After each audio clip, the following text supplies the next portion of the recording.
Without further ado, I want to call Mr. Sonabo Stearman from Kenred to just come and welcome you properly, and also maybe tell us a bit about what Kenred is doing. Thank you very much, Olwam. And I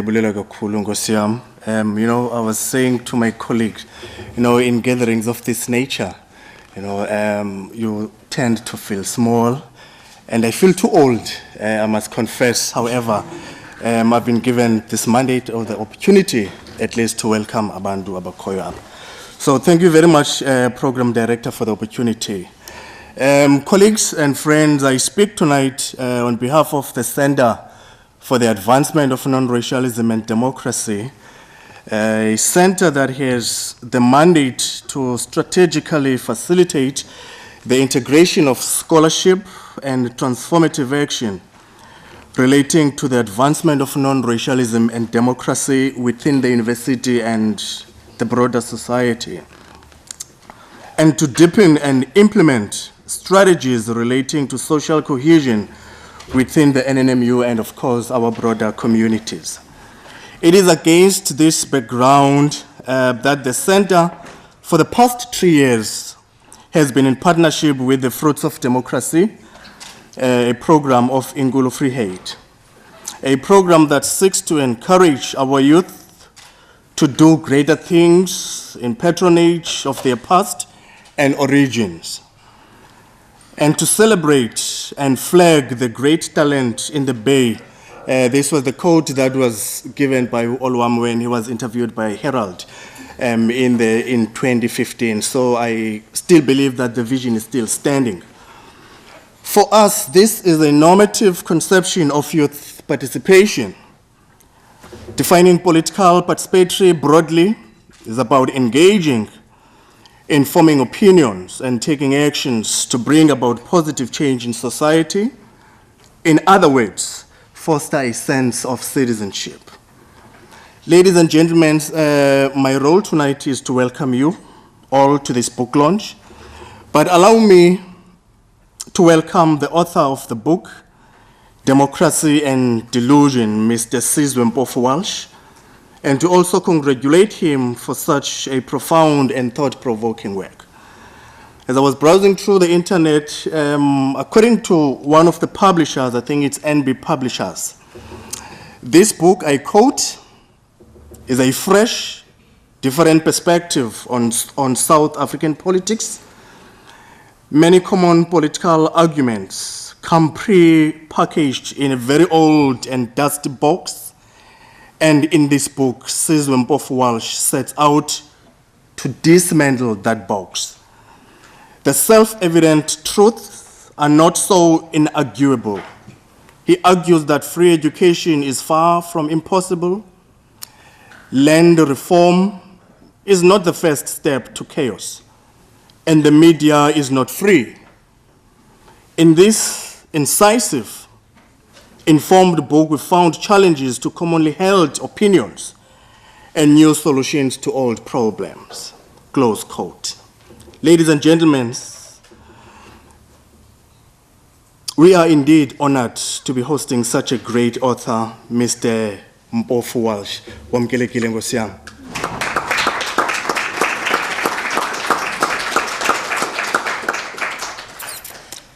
And also, he mentioned something as we were driving from the airport to the hotel, that his book is one of the top 20 selling books currently in South Africa, and I think that also deserves another round of applause. Secondly, to the discussant, we usually refer to them as respondents, Samantha, Beynon, or Tolika. You are also welcome, colleagues. I'm sure you will bring insightful and very vigorous argument as you're responding to the book. Last but not least, to everyone present here tonight, we hope that you will enjoy the night, and we're looking forward to an insightful and invigorate discussion. Galomazwi ndifuna ukuthi ke wonke umuntu olapha ngaphakathi wamkelekile. Nkosi kakhulu program director. masibolele kakhulu kwi-Kenred. Kenred has been a very helpful friend.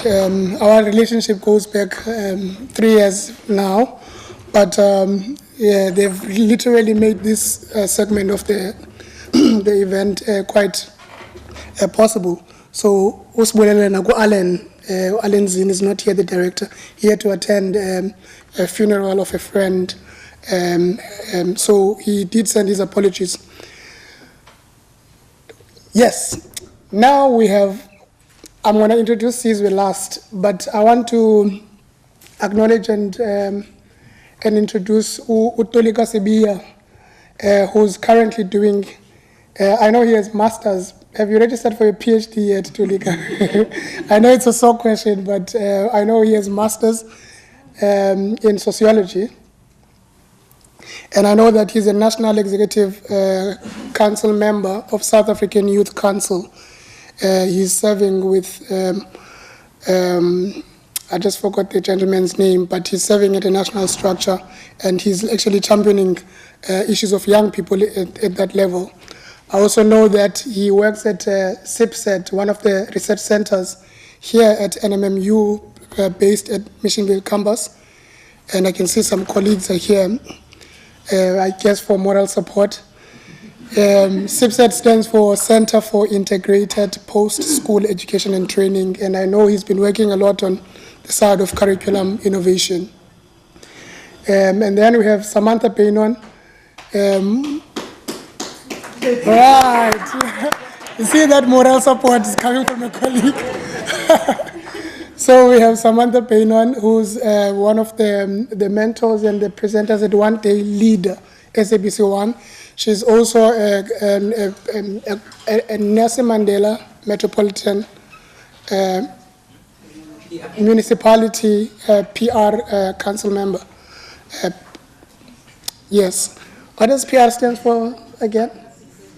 Okay, I don't want to give you another title, but she's one of the PR members there at the council, and we know her at NMMU, and she's also worked for Kenred, by the way, in the past, and she's also served in the SRC. Both Tolika and Samantha, by the way, served in the SRC, and I think both of them were deputy president here at NMMU. So it's a presidential team here. And then when we get to Sizwe Mpofu-Walsh, I've met him through a friend of ours, Professor Crane Sodin, who was adamant that I should meet Sizwe. And I was still here at NMMU at the time. When I met Sizwe with his friend as well, Eric Derrida, and they introduced me to a lot of other, brilliant young people that I feel if we had time, we really wanted to meet each and every one of those friends of ours then who were based at UCT. I know also Sizwe has a master's in philosophy, international relations, and he's done that at Oxford. I'm speaking from knowing each and every one of them because I feel it also contributes the fact that we know each other and there are no hidden things, right? We just want to actually contribute. Why are you laughing?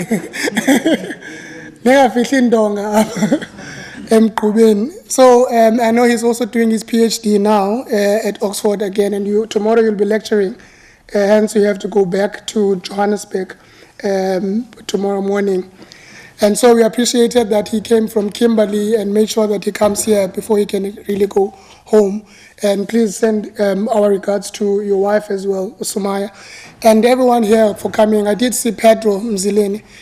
He's the president of the SRC at NMMU, and I don't want to acknowledge everyone, but I thought I should just mention him. If Pedro is not happy, we might just all be, chased out of here.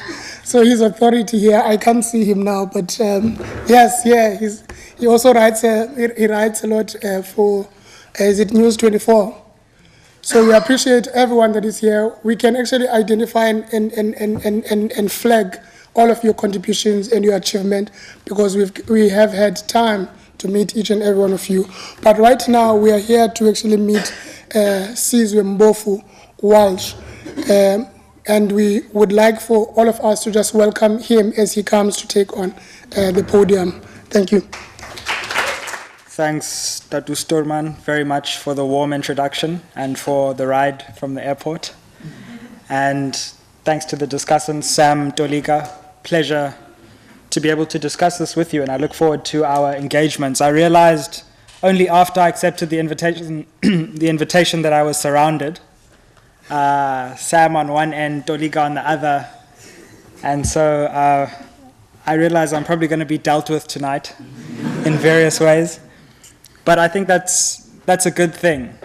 You know, I didn't write this book in order for everyone to agree with me and tell me how wonderful they think it is. I wrote it to spark a debate, spark a conversation, and this book is only one half of that conversation. The other half is what can take it beyond the things that I've written. So I really look forward. And I'd also like to thank all of you for taking the time out to be here this evening, to engage with ideas on Thursday night. And I think that speaks volumes. So thank you very much. It's really great to be here at Thorns of Democracy. So what I'd like to do is speak a little bit about the book, just give you an overview of the book, talk about some of the processes that went into writing this book, which is 3 years in the making. The book also comes with an album, so there'll be a few rap verses dropped in from time to time, just to make sure nobody's falling asleep. And after doing that, I'll focus on a few of the arguments that I make in the book. I'll only focus on a few, because the book has 10 chapters about 10 different issues. But of course, we can get into anything you'd like later. So I'll give you an overview of all the chapters, but then I'll dive into 2 or 3, and then allow for the discussion to ensue. So, democracy and delusion. I really hope that people will know how much work went into this.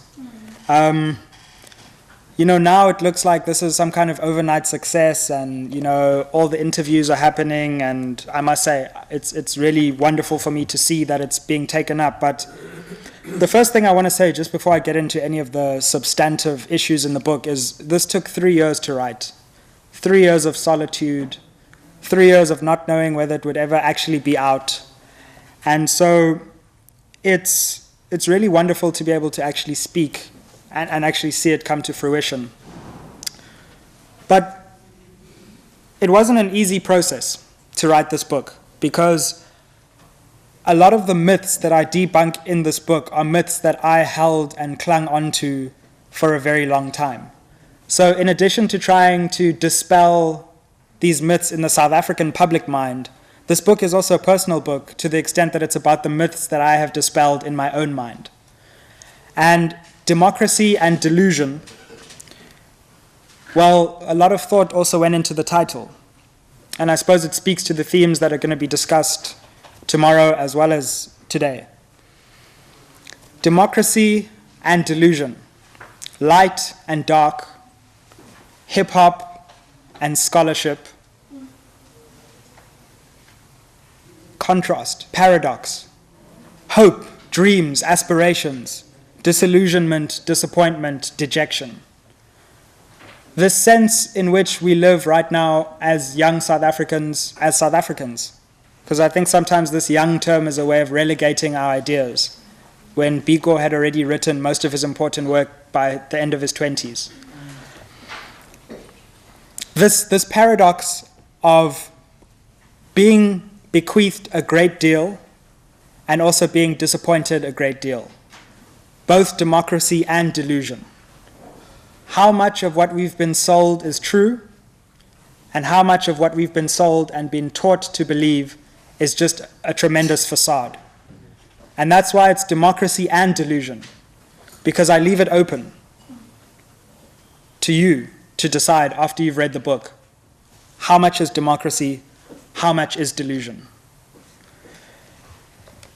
And so I hope you'll reflect, and it's great to see that many people here have actually read it, reflect even just on the title, and even just on the cover. You know, this cover has a lot in it. You know, so for those of you who just enjoy philosophical musings on a late Thursday night, don't just flick to the pages, because even just the cover has a lot of different messages and thoughts that go into it. Now, this book was written in the main while I was at Oxford, and it was the longest time I had spent outside South Africa. I was at Oxford actually I'm still apparently at Oxford. Don't tell my supervisor I'm here. But this book was written while I was actually a full-time student at Oxford. And I was really looking back on to South Africa where I'd lived for my whole life, reflecting. Obviously at Oxford, my mind was being pulled in a whole lot of different directions. I was growing in ways that I didn't think imaginable. But I was looking back and I was referencing what seemed to be the decline of the dream that we were promised as people who were born into the so-called democratic/delusional South Africa. And I wanted to write something that shocked the public debate, shocked people out of their complacency. I wanted to write things that people held onto so dearly that if they saw them being put down, they would be angry first. And in their anger, they would then read, because they wanted to prove me wrong. And then as they read, they would slowly say, okay, maybe that's right, but I'm still gonna, and by the time you get to the end, your defenses have been wrong-footed, and you've engaged with a whole lot of ideas that have been unchallenged so far. And so the book is set around 10 different myths. And the reason I set each chapter around a myth is because I think we've been having the same conversation in South Africa over and over again. No matter if it comes from the left or if it comes from the right, if it comes from the top or if it comes from the bottom, we have all been agreeing on the same fundamental assumptions, leaving only the details to be sorted out. We agreed on the foundation of our society in '94. Now it's just about filling in the details. No. The only way we can actually have a truly different conversation is if we challenge the underlying fundamental and long-cherished myths that lie at the base of our political discourse. So I wanted to attack assumptions which appear to be true, but in appearing to be true are actually dangerously false, to the extent that they're not even the ones that are questioned. So let me take you through them. The first is myth 1. Living conditions are steadily improving. Or you could call that one, we have a good story to tell. Myth 2, free education is unachievable. Myth 3, land reform threatens stability. Myth 4, state participation in the economy is dangerous. Myth 5, Zuma's legal woes can be ignored. Myth 6, racial justice is unjust. Myth 7, the ANC liberated South Africa. Yeah, now you see what the problem is. Myth 8, South Africa has a free media. Myth 9, elite schools benefit society. And myth 10, South Africa has reckoned with Marikana. Yeah, it's lit. It's lit. And I'd like to share with you the opening paragraph of how I tried to introduce this book to you, because this really sets the scene for the rest of the engagement. And the first paragraph goes like this. 2 decades of rainbow mythology have soothed South Africa into a state of chronic complacency. We were sold a lie that the vote would resolve our country's fundamental problems if we only had the patience to wait. Somehow, over the past 2 decades, we've replaced a vision for dramatic social change with another soaked in the, quote, tranquilizing drug of gradualism. Today, South Africans are confronted with an ironic problem, appreciating the scale of our country's problems. This book argues that we require a painstaking reappraisal of the first 2 decades of so-called freedom in South Africa. A hard look at the image staring back at us. To move forward, we must have the courage to scrutinize our situation anew. We must break free from the comforting confidence of orthodoxy. Only then can we begin the long and difficult struggle for a deeper freedom in the future. Now, when you're writing a book as controversial as this one, you know that people are going to be just waiting for you to make a mistake. Just waiting for a spelling error, by the way. and when that whole thing erupted, I just went back to the manuscript to make sure that, all the I's were dotted and the T's were crossed. But another important thing that I realized, and that's why the book is only one component of this project, is that you can only go so far with an argument. Because people are always on the defensive. They're always waiting to see how you might be wrong. They're always waiting to think, oh, I could have written that better. So this book aims at the head, but it's also important that people's hearts are inspired. And that's where the music comes in. So, for example, on land, which is the first topic that I'd like to speak to you about today, before I get into the arguments, the verse that comes from the song about land, which is called Sifuna Umhlaba, which is a song that features an original poem from Lebu Mashile as well, goes like this. Blood, it built this nation. I don't recall our ancestors getting compensation. We tired of this exploitation. So if they don't give it, then we gotta take it.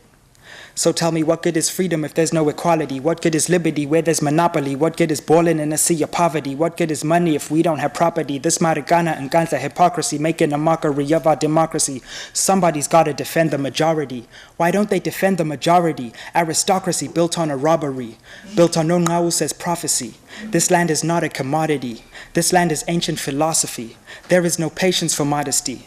There is no patience for modesty. If we have all the authority, then how come we still act like a colony?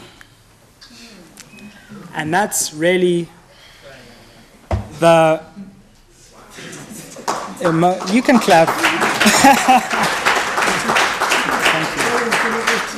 Thank you. Thank you. And that's why I say I can argue at you all day about land reform and the intricacies of how, but this is more than just an argument. This is the stuff that matters to us on a deep level. And it's important that we acknowledge that. And I don't accept scholarship that claims to be so objective, especially in South Africa, that disconnects itself from the emotional importance of these issues.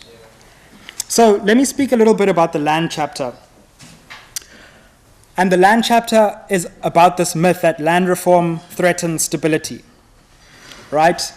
The notion that if we do anything radical on land reform, we're going to spark a Zimbabwean-style crisis that will engulf our economy in chaos for time immemorial, and South Africa will dissolve into nothingness. Right? That's the myth we've been sold. If we do anything different, we're going to become Venezuela.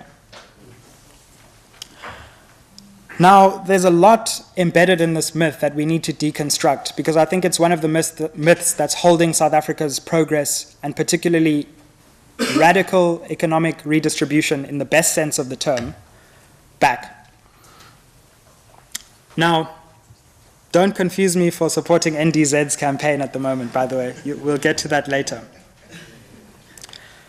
Now, the first thing we have to understand is that every single major economy in the world has embarked on an ambitious program of land reform, whether it's in Europe, North America, Latin America, or Asia, East, South, and Central. Every society has broken free of feudal-like land relations and formalized land rights into some kind of ownership system that goes past feudalism or colonialism. So, in fact, the only thing we can do to ensure the long-term stability of South Africa is land reform. And part of the chronic instability of this period which has been deeply unstable if you actually uncover it, is the fact that we haven't addressed land reform. So land reform, far from being a threat to stability, is in fact stability's best friend, I argue. But there are a number of further myths that we need to unpack in the land reform debate. The first, this is my favorite, is that you have to be a farmer in order to be a landowner. Because remember, there are all these rhetorical positions. Oh no, land reform would be wonderful. It's just we have to create a generation of farmers first. And then once we build a farming college, then we can train people. And then 20 years after that, then people will be allowed to actually take over the land. What? You don't have to be a bricklayer to own property. So why do you have to be a farmer to own land? You just sit there and rent the land out, and whoever's on the land pays you for your asset. It's one of the things you need the least skills for in the whole economy. You just chill, basically, and make that dough, basically, right? That's all you need to be able to do. But the crazy thing, and I say this, there are times when I cried when I wrote this book, because the solutions are we've got these intractable problems that could be solved so quickly. But because we've fallen victim to these lies, we now think it's impossible. Land reform, it's nice, but it can just never happen. So that's the first thing. On the commercial agricultural front, you don't need to train any farmers in order to redistribute land. But there's another thing. Commercial agriculture is an important aspect of the land reform debate. And I actually chart how I believe a process of expropriation without compensation could work in quite a lot of detail on that front. And the reason it's important is because 70% of South Africa's land mass, 70% of this country, is in the hands of commercially owned agricultural enterprises. When you talk of neo-colonialism, 70% of this country is in the hands of 70. 8% is cities, and 15% or so is the former homelands. But the former homelands are a crucial, crucial point. Another aspect of the land reform debate, which is where I'll end on this topic, but there's so much more we could discuss. In the form Ezlalin, basically, right? When I go home in December to Kukwala, where my father's side of the family is from, there's essentially still a colonial land rights system where people are allowed to occupy that land, but they're not allowed to own the land. So they are already on the land. You don't have to kick anyone off any land. They're already there. In 1997, the government's white paper on land reform suggested something eminently sensible. Just transfer the land to the people who are already there. Give it to them. Give the land to the people. 23 years later, we haven't given the land to the people. They still enjoy occupancy rights without ownership rights in the former Bantustans, which are still Bantustans, because the same land tenure system which applied under the Bantustans was transferred and has still persisted 23 years into democracy. Why aren't we giving 20 million people land?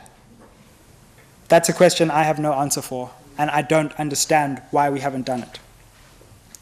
So that's an example of the land reform debate. I'd like to come to another debate now, which is about President Zuma. And, you know, it's quite funny because we almost kind of disregard Zuma now. Everybody just is so tired that we've just given up, right? And I call it in the book Zuma fatigue. But here's the thing, that's the strategy. It's to wear us out until we don't care anymore about presidential accountability, which is the most important form of accountability in a democracy. And the reason why Zuma's legal woes are important is not because we have some fascination with Zuma. It's because democracies require us to be fascinated with power. And when you have the most powerful person in a democracy trampling on and disrespecting the institutions which give birth to that democracy, you have a fundamental democratic problem. One that can't go away just because we're tired. One that remains central. And in fact, our tiredness is what allows it to thrive. But there are some other rhetorical postures that we need to understand when it comes to the president. One of the rhetorical postures that his apologists adopt is this notion that, listen, don't worry about Zuma. I mean, there's more out there than Zuma, right? And so you suddenly look like you have this vendetta against Zuma because you're speaking about him. But here's the thing. If a president is allowed to flout his constitutional responsibilities for 2 full terms, or is able to dodge very severe and serious corruption charges, to say nothing of the rape trial, which was a disaster, which was never atoned for, and which showed up one of the myths that I deal with in the ANC Liberated South Africa chapter. If that is allowed, and then if Zuma is somehow given some amnesty deal, we might as well all just pack up the whole democracy and just go home. Because that's the exact definition of rule of law. You can't be powerful enough that the law no longer applies to you. Then what's the point of us worrying about breaking the law? If we get powerful enough, we can just ignore it. The whole point of rule of law is it's supposed to apply to the most powerful people who are so powerful that they might otherwise, if there was no system of rule of law, abdicate their legal responsibilities and trample on the population. So no amnesty deal can possibly be allowed, because all that would mean is we're setting a precedent that any time you become the president, you can do whatever you want and get away with it. Which is, I mean, what's the point of a constitution then, if you can just be powerful enough to ignore it? So the Zuma question is not about Zuma, so much as it's about the center of our democracy, the center of accountability. And here, please, we cannot be, bright lights flashing left and right and deceived into thinking that just because you disagree with corruption, you now are an agent of white monopoly capitalism. You're quite capable, and we are quite capable, of deploring economic racialized inequality and corruption at the same time.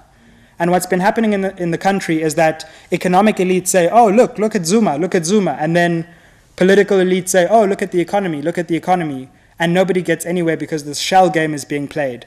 When in fact they're in a symbiotic relationship, as we've seen with the recent revelations around KPMG. Corruption thrives on economic inequality, and economic inequality needs corruption to survive. They're both 2 sides of the same despicable coin, and we can't be fooled into thinking that they're these 2 things and having our heads turned one way when it's convenient and the other when it's convenient. So that is why Zuma matters today, will matter tomorrow, and will matter even when he's gone, until he gets accountability.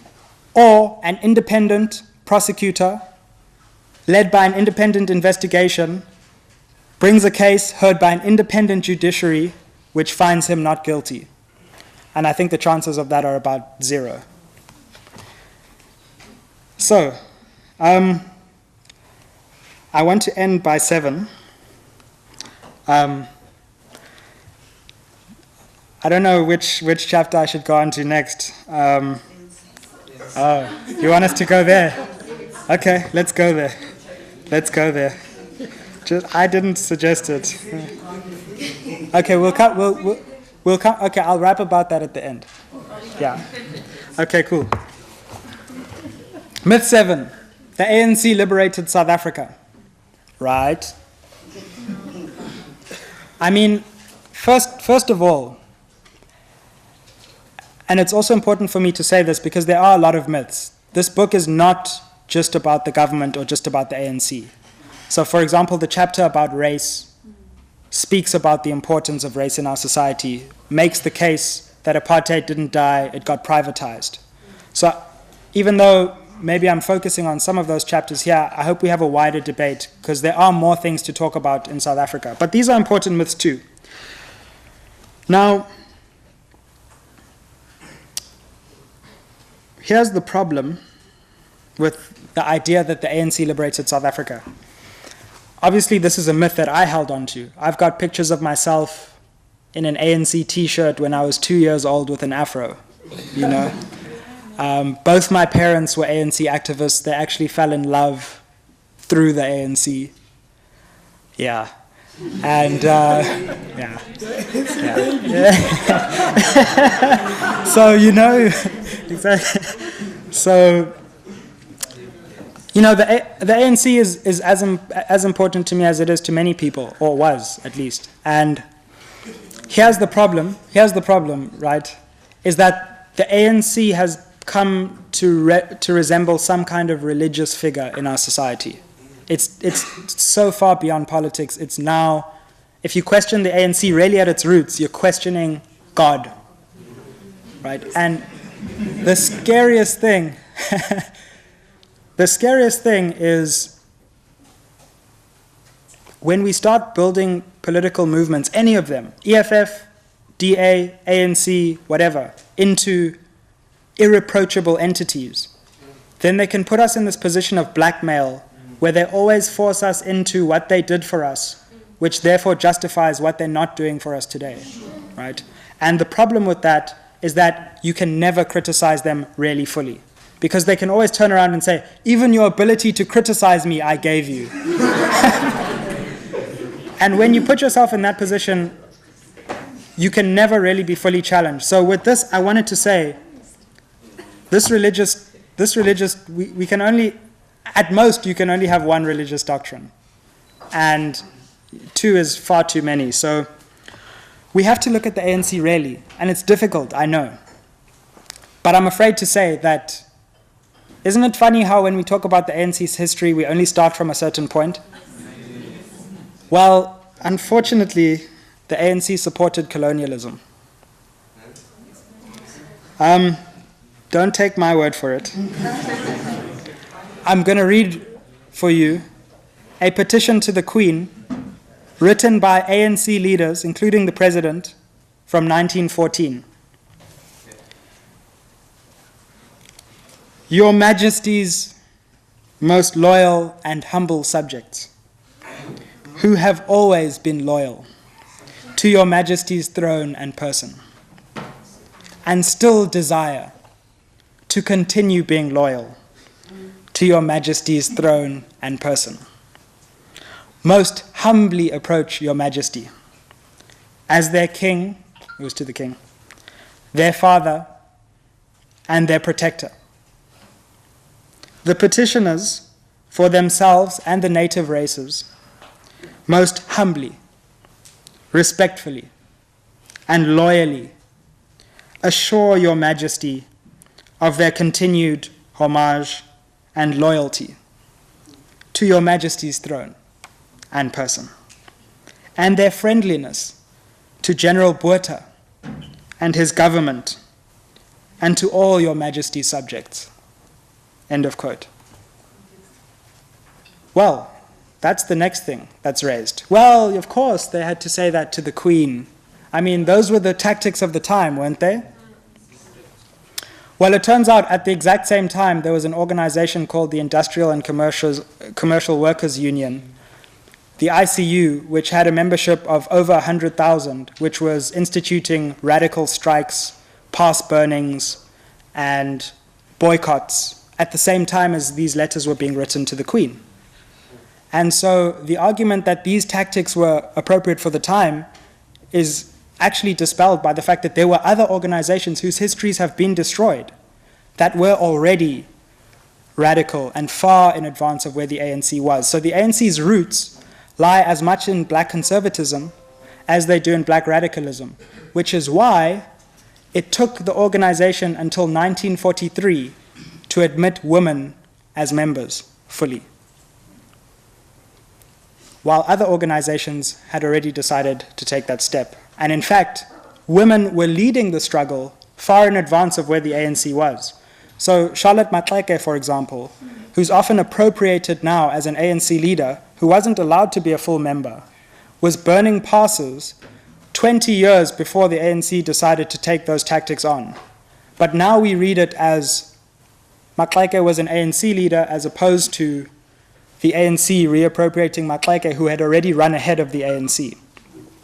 Now, I don't say this to say that the ANC never made a contribution to South Africa. I'm just saying that in different points of its history, the ANC has been an institution for liberation and oppression, and it changes at different times. So just because it's an institution for liberation at one moment doesn't mean it's an institution for liberation for all time and forever.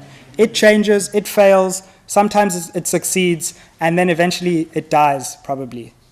But there's no reason to suggest that the ANC is always this moral center, because it wasn't, and it isn't, and maybe sometimes it was, but it's not this divine being that deserves all of our prayers. And I don't say that to say that other institutions are.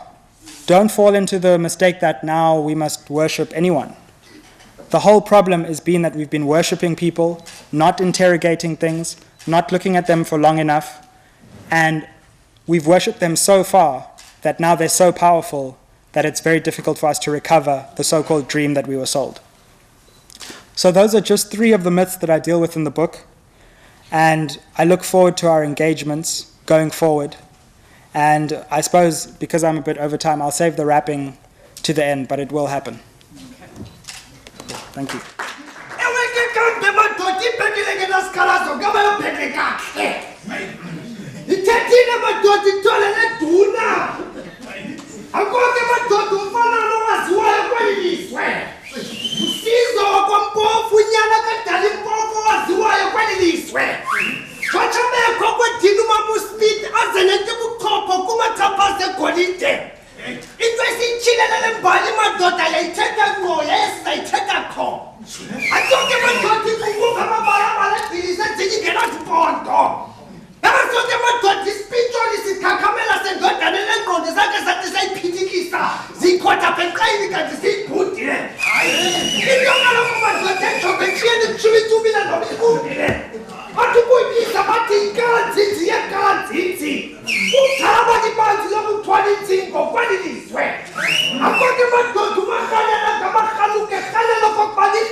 It is not better to beat the best, but the best will still be the best.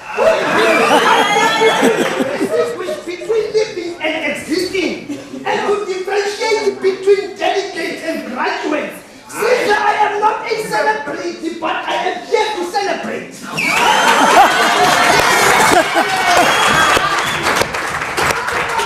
So cool. It is my people vibrate that brings my data from to vibrate. That's so cool. But that cost to go back.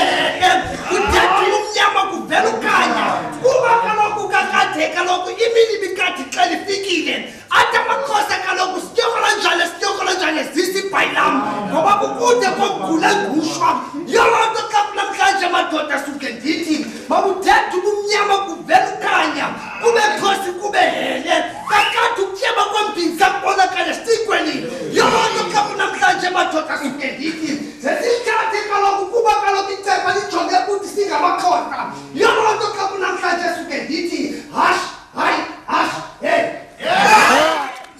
amaXhosa ngabantu abonobubele.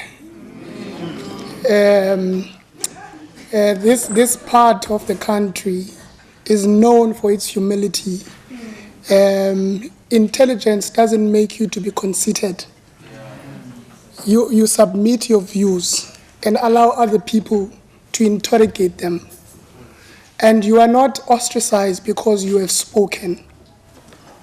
We are not some of those people that would say, as Tolika would always say this thing, that freedom of speech is guaranteed, but freedom after speech, we cannot guarantee. So we are not those people. We are engaging people, and we are warm-hearted. So let's also appreciate Sizwe's input, and also appreciate kakhulu man lakhe hloko ngoba lapha eSoweto on C eZwide. So we appreciate everyone for actually participating. Just a round of applause.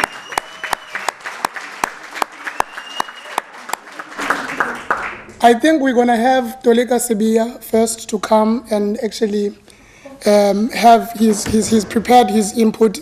Both Tolika and Samantha have read the book from cover to cover, if not twice. So they are contributing, having to have gone through what the book says. So we'll allow each of them to actually come for 5 minutes or so to just say what is it that they think, and also comment on this current input. And then we're going to allow Sizwe again to come back and just breathe into what they are saying, and then we take it to the crowd. We'll still be out here on time, and we'll all have an opportunity to actually engage qualitatively. Don't worry. I see Nati. Good evening to all of you.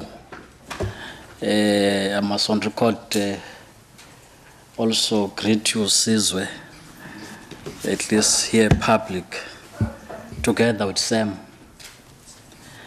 You see, I must say, when I was informed about the book and that I would be part of the panel, in fact, I was not informed, I was told that I ought to be part of this panel about the book that Sizwe wrote and published.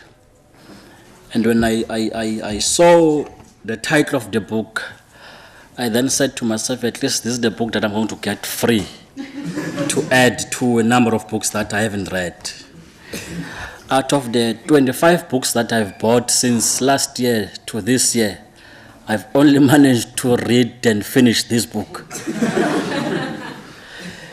And as I was reading, it reminded me of an article by Ngobeni, where he spoke about public commentary and intellectuals. Ngobeni there, he quotes the then VC of VET, Professor Nokla, when he was making a profound observation about the shortage of skills in South Africa. And then he said, there are some people who resort to private consultancy in terms of knowledge production, but producing work of lower quality with great financial rewards. And then went on to say, we have a tendency here as South Africans to describe and refer to street commentary as intellectuals. Intellectualism go beyond you standing on a TV and a radio and speaking about issues that you have no substance of. It goes a long way. And it went on to say, having a master's degree, as Olwam was alleging that some of us have got master's degree, it does not mean that you're an intellectual. In fact, even having a PhD is the beginning. Now, what is an intellectual, therefore? An intellectual is someone whose contribution into knowledge production in your area of study. He says, he makes an example about Qola Mangu, that apparently Qolela, I thought, he has a PhD in sociology. He says he has a PhD in city or town planning. But we never hear Qolela speaking about town planning and everything related to the city challenges. We'll speak about something which are unrelated to what he has as a PhD. Now, he mentioned a host of intellectuals. First by Ali Mazuri, it's Ngugi, and he says the godfather of literature, Chinua Achebe, and also many others, and mention one South African, the late Mafi or Archie Mafeje. So I want to say here, Sizwe, with your effort of 2 to 3 years, you are adding, at least you are number 2 after the late Afi Achimachebe, to be an intellectual. If we're to follow the logic of how Solan described an intellectual, Sizwe is doing PhD in politics. His book is around politics. So I must say, here, Sizwe, the book that you have wrote is really inspiring. Some of us were still thinking of writing.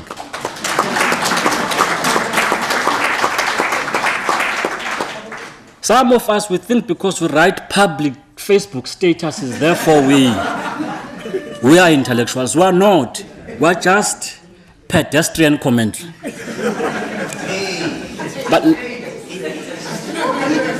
But of course, I'm not saying don't write Facebook statuses.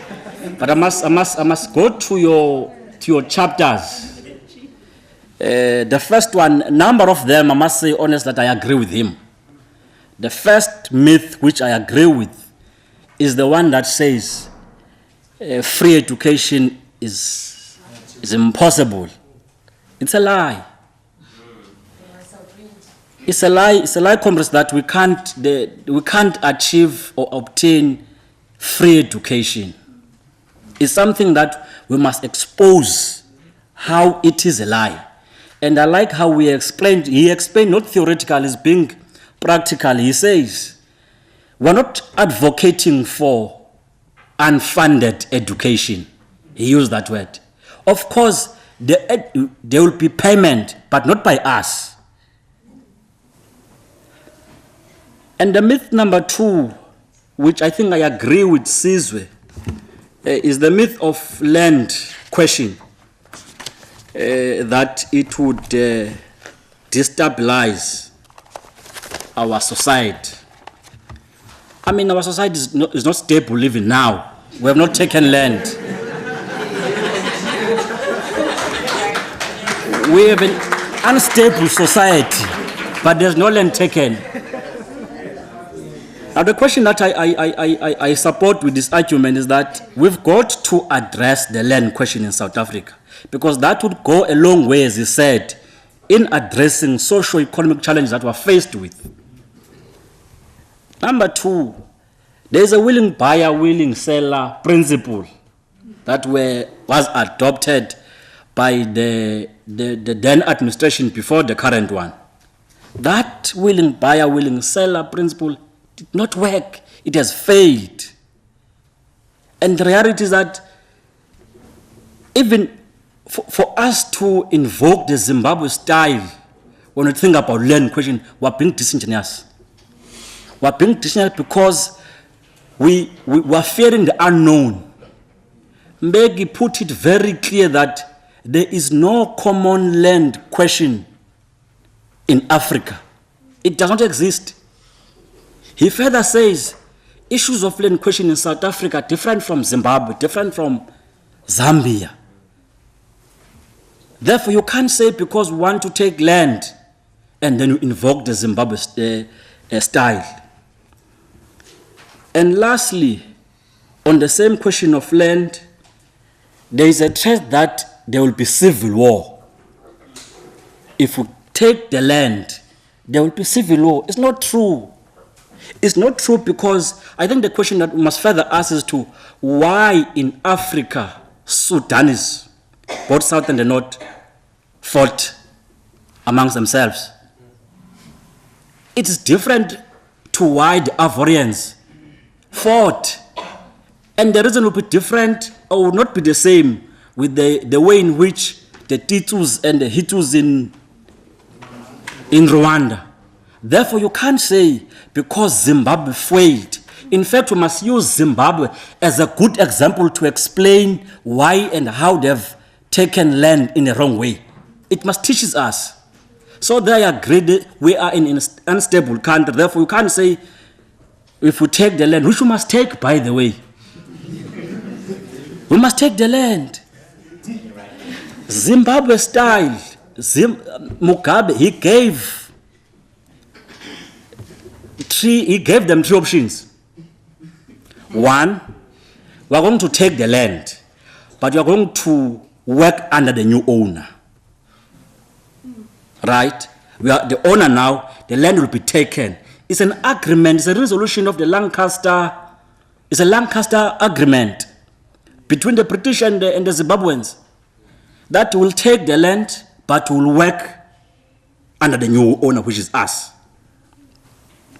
So it's not true because we somehow just say Zimbabwe style was wrong, but without mentioning how it was wrong. The other myth, it's a which I don't agree with, by the way. It's a myth of the living conditions in South Africa. That one says you will apologize. I must apologize. I don't agree with that. Let me explain why. You say there, you start with your first paragraph. You quote or reference the election slogan of the ANC. We have a good story to tell. I'm not sure why you did not take the better life for all. Because for me, in relating to your arguments, the better life for all will be more relevant than we have a good story to tell. You see the problem with how we all of a sudden criticize and attack the ANC.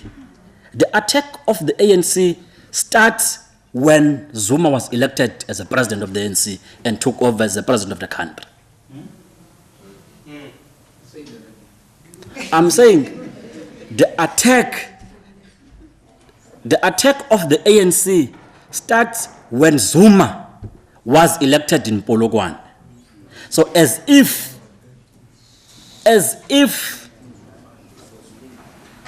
no one, there's no attack around Mbeki, no Kgalema Motlanthe and Nelson Mandela. You further say, Sizwe, I must quote you, the economic indicators such as poverty, inequality and unemployment have all worsened under the democratic administration. Fine, fair. But let's quote James Livingston. He says, our transition or our portal breakthrough that we inherited or that we took over, we inherited a collapsing and dysfunctional economy. That's James. But you don't say, you don't explain how this inequality, poverty, structural as they are, systematic as they are worsened in the democratic dispensation. And went on to say, you speak about the economy, rightful so, but you don't expose the growth, employment, and redistribution policy framework. You don't mention that, no policies. When we took over in 1994, there was a reconstruction development program, which spelled very clear our intention. It had 6 key principles and programs. Amongst the program that the RDP had is to meet basic needs. Here amongst us, it's people whom have benefited in the democratic dispensation. Therefore, to say the living conditions in a democratic dispensation have not changed, for me, that's not, it's being disingenuous. We're better. Of course, I'm not saying everything is good, but it's better than we were during the apartheid. The question of the Zuma legal battles. The Zuma legal battles, you say Zuma is a citizen like all of us, Nati. We are all equal before the law. The allegations of corruption on him, like anybody else, must be tested and proven in the court of law. He must have his day in court. So they agree. We can't ignore them. And there's a part that will say there's Zuma. You say Zuma knew that the elite corruption agency, fighting agency, had to be destroyed. It was it that investigated him. You say so.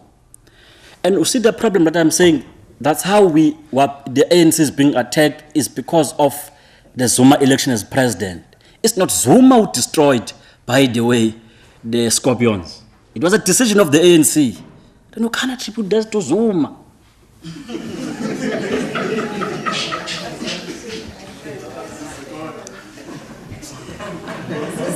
But the overall points that you are mentioning about the cases that Zuma is facing, and I agree with you that Zuma must have his day in court and he must answer to 783 charges of corruption, of money laundering. I think the last point that I think I would leave to the House is for discussion in my 2 seconds, is whether or not did ANC liberate South Africans. I will leave that to the House to debate. Thank you very much. Spoken like a president. Can we have Councillor Sam Beynon to come to the front? Okay. Hello everyone. Molweni. Ninjani, how are you? Utini? Ubusini? I didn't hear in the appeal. I heard something else. Sizwe. Good Sizwe Mpofu. Facilitator, you'll excuse me, or you'll call me into order. I'm not sure which one, but I think I'll be responding to both Sizwe and Tolika. Sizwe, let me first say this. And funny enough, I think with the exception of the myth around free education, and I think this just speaks to your humility. The issue around ageism, culture of ageism, and whether as young people we have the ability to lead, we have the ability to write, in terms of discourse, in terms of intellectualism, and so on and so on. I could make so many examples. It doesn't creep up in your book. And it speaks to your humility. And I think that's something I must commend before I interrogate the book. Because in a culture of normalized political and public personalities, it's very rare to see that. Because you find that once someone has achieved something, they want to be glorified for it. And I don't see that from you, and I think I had to start off with that because to be morally sound, although morally sound is rather subjective, but in terms of being morally sound and the kind of leaders we envision and need to implement everything you've written about is not popular. It's not popular, it's not what's trending on Twitter, it's not found in the Facebook streets, but it's equally important. And so I just wanted to open up with that. And thank you. What I will say is this book needs to go to broader communities. You know, my challenge with institutions of higher education and training, but hypocritical from myself because I do enjoy the spaces, is the fact that intellectualism somewhat is, limited to the space. When intellectualism is in the classrooms of high schools in our disadvantaged communities. I'll speak to Soweto and see it's in my ward, Ward 26, Elokshin. And, I swear if you were to take this book and engage pupils, not even people our age, youth, out-of-school youth, but just young learners, you would have some of the most fruitful conversations and perhaps even some actioning, as we saw at Pretoria Girls High School last year come out. So I just wanted to start off with that. The myths. And I must be honest, Sizwe, I read the book twice. I studied it the third time.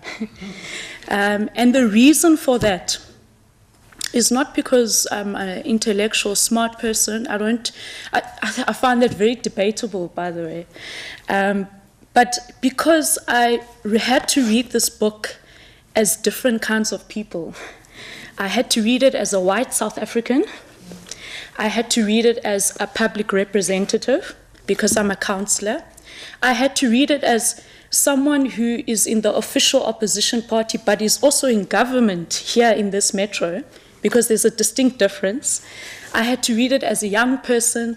I had to read it as someone who's gendered as female, and think about that album of yours and the fact that hip-hop is very patriarchal, as much as I'm a fan of it.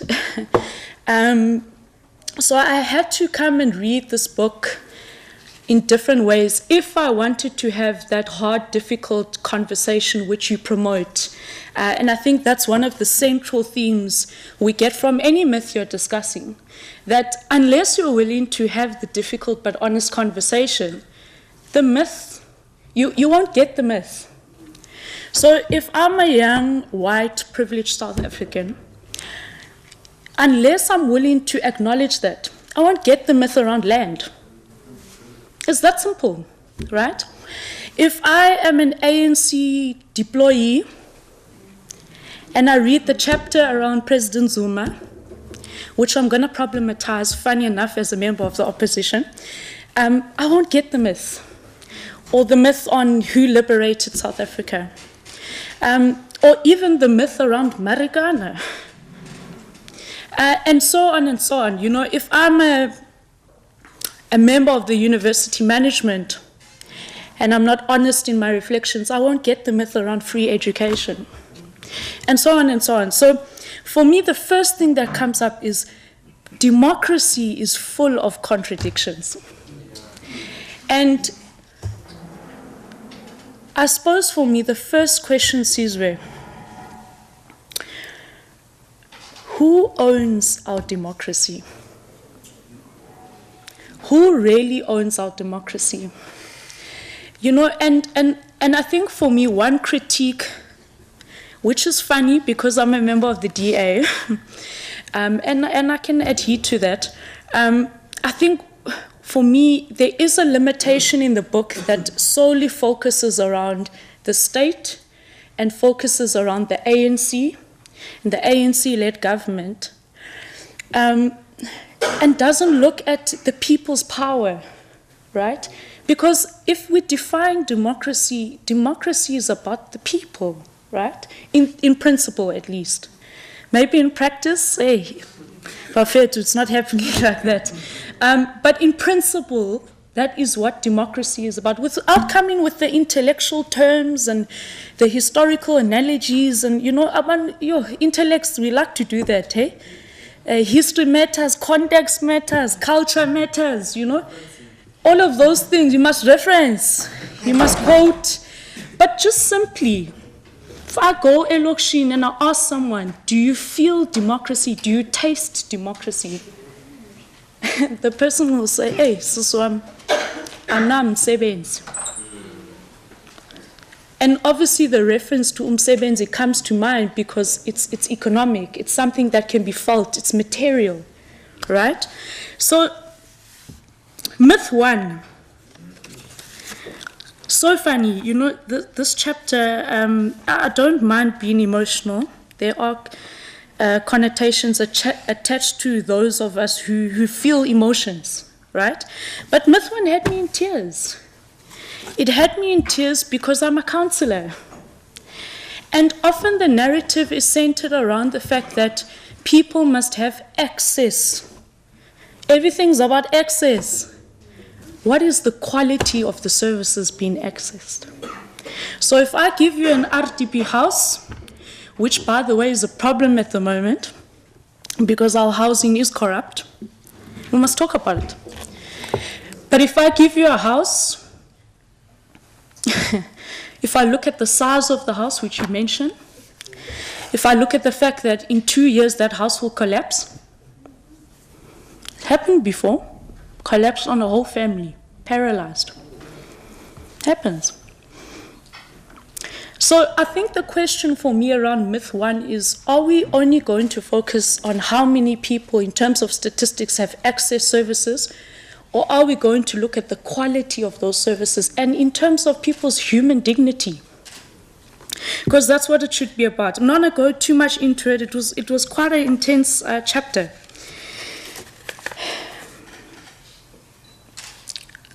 Masithenga umhlaba ke.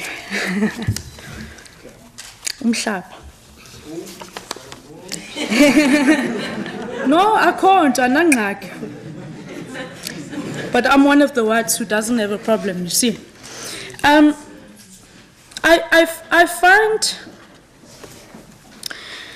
I first want to say this. Thank you so much for expanding the question around land a bit further. You know, a lot of people, unfortunately, when they think of land, they think of a farm. That is the reality, you know. And I'm so thankful that you've looked at the different systems we have in place around the land question. And one of that, it's more relevant to me, is around urban tenure, because it deals with, as Tolika was saying, city politics or metro politics. And the fact that you have these massive informal settlements, and those people in particular have never even thought of the idea of land. Because we are so closely, you know, constructed together, spatial neo-apartheid location. And I just wanted to thank you for raising that. You get a title deed, you have ownership. You don't have a title deed, no ownership. And that was another central theme that came up for me, the issue of ownership. Who owns what now? Why do they own what they do now? These might seem like obvious questions, but just coming to government for a day or going to mainstream politics for a day, and you realize ownership is not that simple. We can theorize around it, but practically it's not that simple. But on the issue of land, what I found interesting was at the end of your chapter, you speak about, I'm going to quote you, I don't want to misquote you. Yet it is also a mistake to exonerate those who currently occupy the land. State failure does not excuse the original injustice, and those who currently occupy land must also be part of the solution. I found that, but now my question is, you know, I'm going to be blunt, Kim. I thought the first thing that came to my mind is a Boer in Orania State who owns land, and how we would get that person to be part of the solution. Yeah? Now, that's me as a young female white South African. Cannot begin to imagine how people of color must figure that out, if I'm honest. But I found that stood out for me. The third one, sorry, because I'm also watching time. Sizwe, I'm going to say person of color. I'm not sure how you identify, to be honest. And it's a question that came to mind. No, it's a question, it's a question that came to mind in terms of the myths around race relations and so on. Because it speaks to politics of the identity. And it's something that we're all experiencing every single day. Whether you're white, black, in between, however you choose to self-identify, or however society classifies you, is something that we're experiencing every day and the politics thereof. But I want to say, thank you for, in addition to raising the discussion around race, raising the question of gender. Because gender is so often treated as a secondary issue. Let's deal with race relations first. I'm quoting now, not from your book. Let's deal with race relations first, then we'll get to gender. And that's very problematic. is very problematic. Interesting for me to say it as someone who's privileged in a sense, but in terms of gender, not privileged.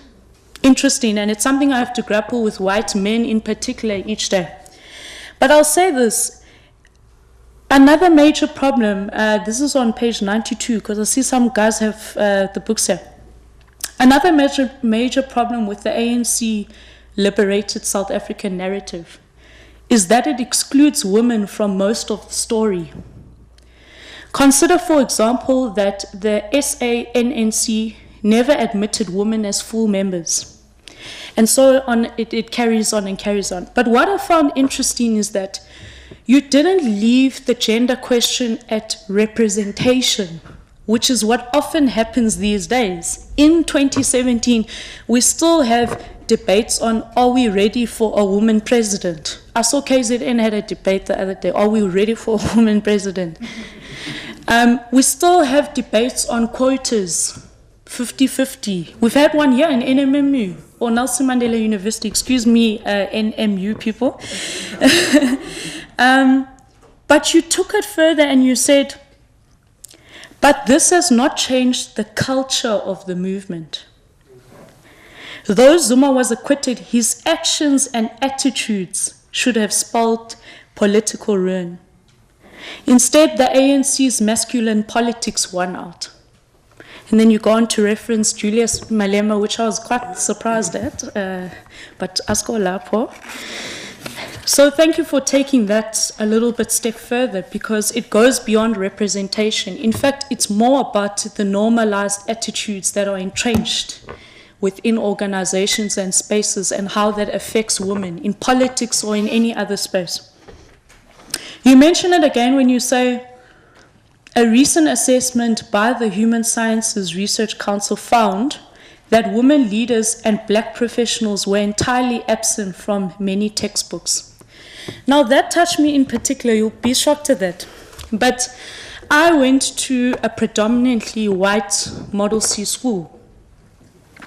And I read about your lived experiences at your school and some of your classmates.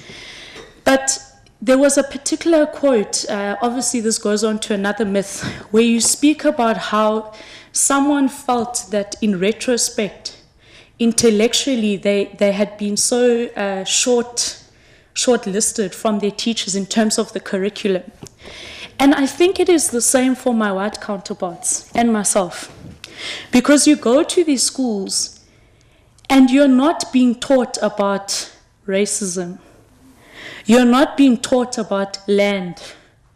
You're not being taught about the fact that our forefathers dispossessed people in all kinds of ways. Instead, you're just being taught things that you must, memorize and then pass an exam and then claim you're a cum laude matric student. Because that's what happens. You go to Model C school, you think it's the most quality education. When you get into the real world, there's a total disconnect. And that's something that I picked up. In conclusion, because I am trying to be disciplined with time, some of the general themes I picked up that are problematized with the book.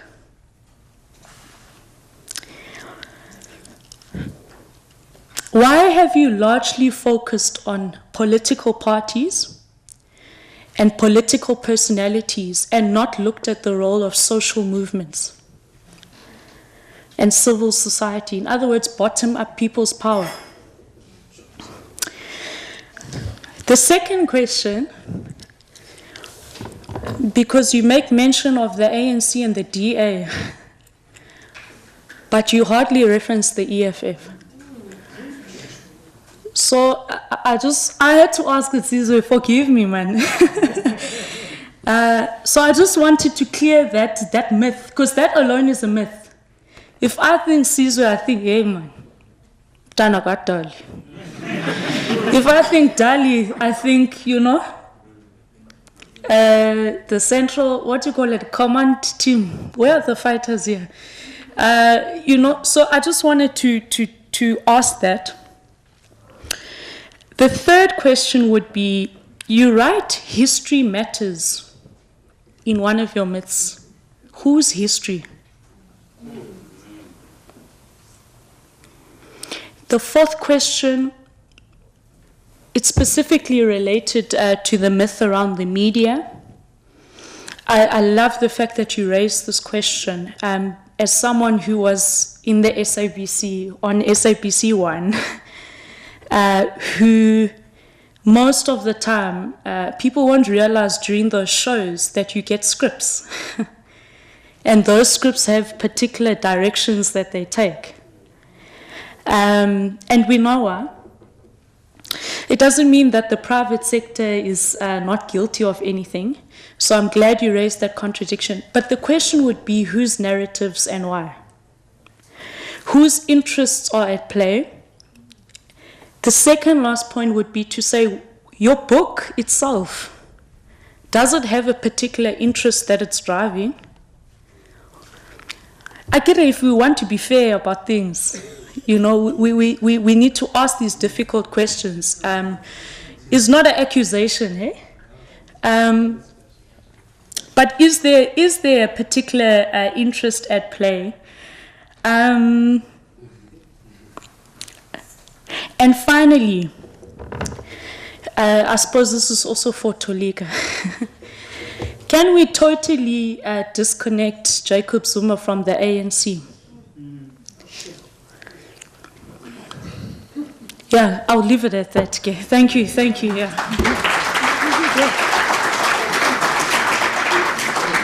The funny thing is that I got the suggestion for 5 minutes from Sammy. So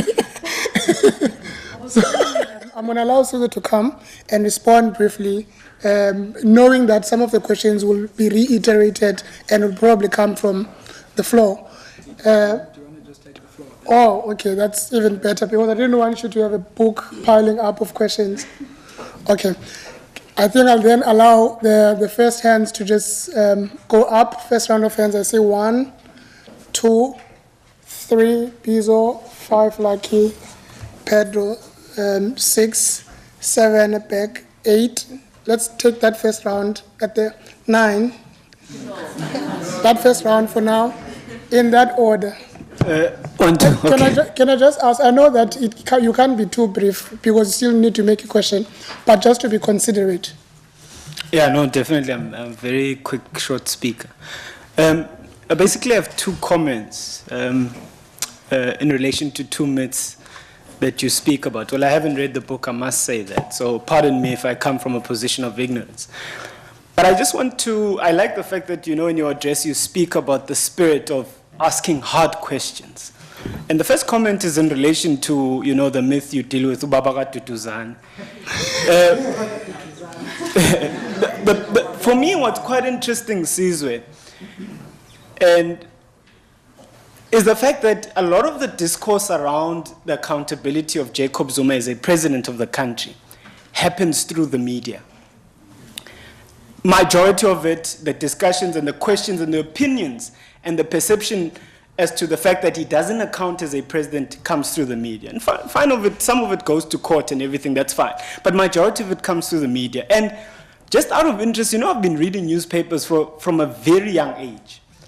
And one of the things I've noticed and observed is that even before Jacob Zuma became a president of this country, there had already been media articles almost on a weekly basis. In fact, I can even argue that since 2005, there hasn't been a week in South Africa where that man has not made headlines. And for me, the biggest question is why?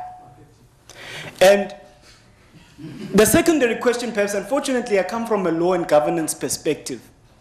When you interrogate the substance of what is often in the public discourse, a lot of it, to be honest with you now, speaking constitution in a strict constitutional sense, is never really about the executive accounting to the country nor parliament, honestly. A lot of it is usually around the persona of Jacob Zuma and the sensationalism around that. The question is why? I mean, I don't have a position, but I'm just asking whether, you know, you'd be interested to interrogate that. And how does that link to the question of who owns the media in this country? And what are their objectives and what are their positions in relation to Jacob Zuma? And perhaps maybe in conclusion, I mean, to make a practical example, the president of this country appointed a minister, Des van Rooyen. 1 December for 3 days or something like that.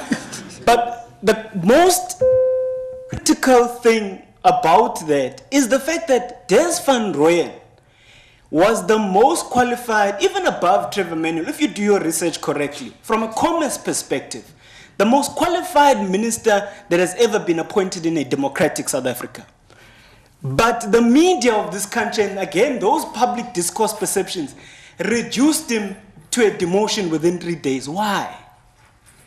And how does that link up with the whole notion we support that the president is a constitutional office that must be respected? And when he exercises constitutional prerogative to appoint a minister, there's an uproar. And the very same people who speak about accountability don't raise those double standards. Why? And perhaps then the second myth is the issue of land. I agree with you. I can see it. Olam is nodding. I agree with you. Quickly, I agree with you. You are in saying that It's not me, trust me. they are managing me. I agree with you that we should take the land. The land should go to its people. By the way, the discussion of land for us is not a commercial discussion or a commodity discussion. It's a question of dignity. So the questions around what am I going to do with the land have nothing to do with the land discussion. It's a manner of a philosophy that says it must go back to its people. But even though we believe that as Africans, I want to know from you, just as a matter of interest, do you have an example where land in this country, because you say this is a myth, do you have an example where land redistribution or distribution, whatever you want to call it, has happened in a stable, peaceful manner anywhere in the world? And if not, are we prepared to pay the price? Thank you very much. Abongile. Okay, nama ndizibulisele ngalemva kwemini. Sizwe, I feel obliged kubo olwami benibolekile lencwadi baze ndiyifunde, but I didn't get to finish it.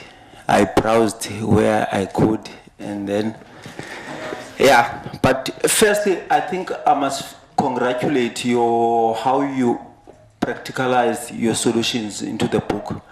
You didn't play to the gallery and being populist, especially on the education and the land questions. Really, your approach is a very honest one. It's for someone who really wants to find solutions more than anything. And I think I must really appreciate that, what you have done there. On the accountability one, I have a question there. You see, we have a problem here in South Africa. We have legislators who are supposed to hold the president accountable. When they have failed to do so, do you still believe that the very same mechanisms that are in place as enshrined in our constitutions are adequate enough to actually still be able to correct itself and hold the president accountable? Or should we rather find a different mechanism outside this one? Or should we amend our constitution? This also relates to the question on the economy, where you speak about the establishment of state-owned entities. Because we have a situation whereby we have found our state-owned entities being run amok by the likes of Saudi and themselves. So I just want, can the mechanisms as they are be able to because we have seen Jacob Zuma, he has managed to outmaneuver all of us.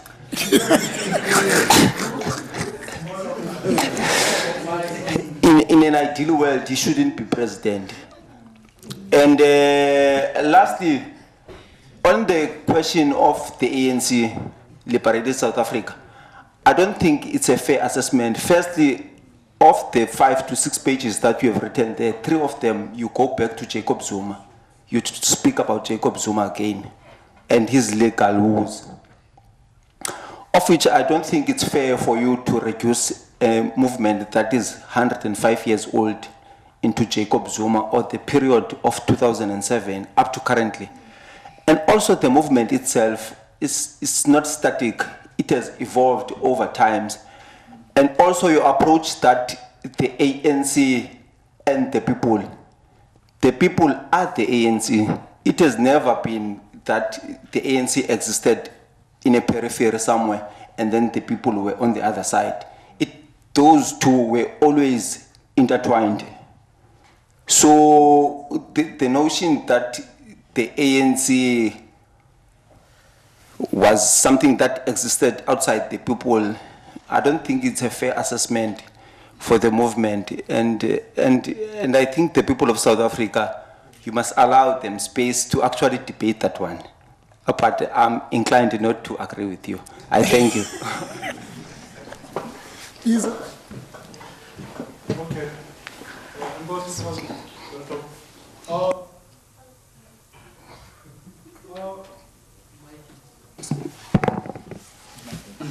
Sizwe, ndizothetha nawe ne njengembongi yosiba. Kwincwadi yakho andikuboni uthetha ngeart. Ndibe iart ndiyibona mna njengento engancedisa kakhulu ekuqinisekisekeni into yoba imo yezoqoqosho iyaphuhla. Uqinisekisa into yoba ulutsha luyafumana imisebenzi, luyakwazi ukuzimela. So njengomntu omtsha iyandixhalabisa loo nto leyo. Ndiqinisekile kwaye into yoba zininzi kakhulu ii-myths ezikhoyo around art, ngakumbi i-hip hop kubazali bethu. Nto leyo endibangela into yoba ndibe nombuzo ukuba ingaba sesinye sezizathu na esabangela into yoba ushiye i-entity and focus on the academia.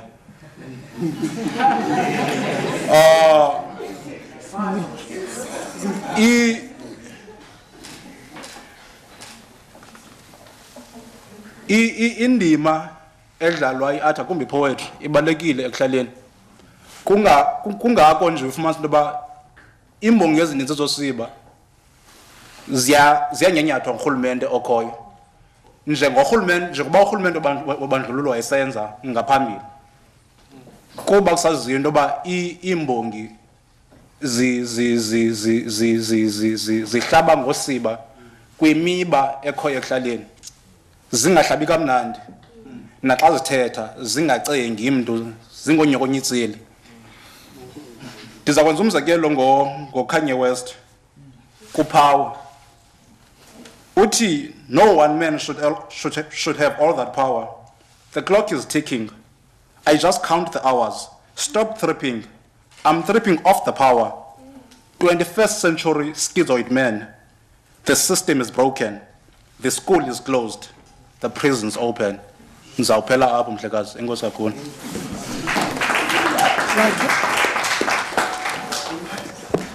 Okay. Okay, thank you, Lord Commander. I'll be very brief. Actually, I will be very brief, and because I won't get to the details of the book, but I'll just get to the summary of the book, and I'll also get to the summary of Tolika, Ukakamba, and then Sizwe, and then as well as the other comrades. Because, and also as well as our development policies in South Africa. You see, I know these debates are crucial and we've been debating forever. And the points raised in the book are actually very crucial. I even identify with some of the issues myself. And there are other things that are hidden from us. And this is one of the reasons we are not moving forward as a country.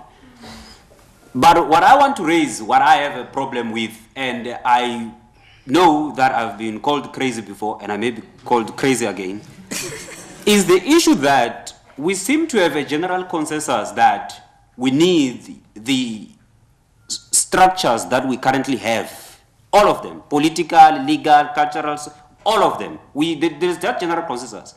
We agree, Kakamba, that we need service delivery. We do everyone says service delivery, and then we start burning tires because we believe that we need service delivery. We don't get to a point where we ask about purpose. And purpose is all that I believe should be our starting point of everything. We want education, free education for that matter, but we never really ask about the purpose. Land, for that matter, we don't ask the purpose. And I think it is the purpose that we probably need to start debating. Let me just end there. Pedro? Okay, thank you so much, Chairperson. My name is Pedro. My surname is Mzileni. I'm a student of this university. Sizwe, I haven't read your book, but I see it has a CNA price tag. So I'm sure most is available on CNA, so we can get it tomorrow. Ne? Yeah. Is it there? Yes. It's available here after this as well at a slightly reduced price. Okay, sure. Because I want to buy it, man, later, read it, and then write what is this, a review or a response to the book that you are saying. But I just want to focus on 4 things today. Number 1, the first point being that the ANC liberated this country. I just read the first 2 pages on that book, and you got it slightly wrong there. Because if you want to read about the ANC critically, don't read Jacob Zuma's statements. Don't read what Zizigotwa says. Go back to reports delivered by Tambo, Nelson Mandela, and the latest one being President Mbeki. I mentioned these 3 comrades because from their own reports, their political reports, they mentioned that the ANC did not liberate this country. It is actually the people who liberated this country. What they actually mean with that statement is that the way the ANC was in terms of its moral standing in society, its ethical values, its strategic objectives, they made the people see themselves in the ANC. And that is why it is called the People's Movement. Because if you check in 1994, the ANC only had a membership of about 600,000 members. But 12.4 million people voted for it, and they installed it into power to show that indeed the people liberated this country, and the people saw themselves when they looked at the ANC. The ANC was a mirror image of their true aspirations as a people. You must also read the recent article released by Thabo Mbeki. He says the people shall govern. What does it mean? It's on his Facebook page, and I think also on the page of the foundation. He explains it clearly there. You check, man, from the mission of 1912, that the mission in 1912 was to unite the African people behind the objective of socio-economic freedom. And it was the people who were driving that narrative. Because remember, the Rivonia trial destroyed the leadership of the ANC. The others went into exile. The others went into Robben Island. But did that stop the momentum of the struggle? No, it did not. The youth movement came out in the form of a black consciousness movement, the COSAS in the 80s. They drove the momentum of the struggle up to democracy. So when we say the ANC is the people, that's what that message ethically entails. It's just that when Sizwe, you listened to crooks who were saying the ANC liberated the people, because that language comes from intellectually shallow people that we have now who are occupying the leadership structures of the ANC. Number two, you know what will destroy the ANC is what I call a social structure called factionalism. Because factionalism, Tolika, it has factionalism has graduated from being a challenge in the ANC. It has now graduated into being its social structure. When I mean people who do sociology, when something is a social structure, it means no matter how many times you condemn it, no matter how many times we nganda, it keeps happening. Look at the system. Look at another social structure we have in South Africa called patriarchy. Patriarchy makes rape happen every day. No matter how many organizations you start to fight against rape, no matter how many arrests you make against rapists, but it keeps happening. There's someone being raped right now. Why does that happen? It keeps happening again and again and again because South Africa has an invincible roof standing over it called patriarchy, where men feel entitled to the bodies of women every day, full stop.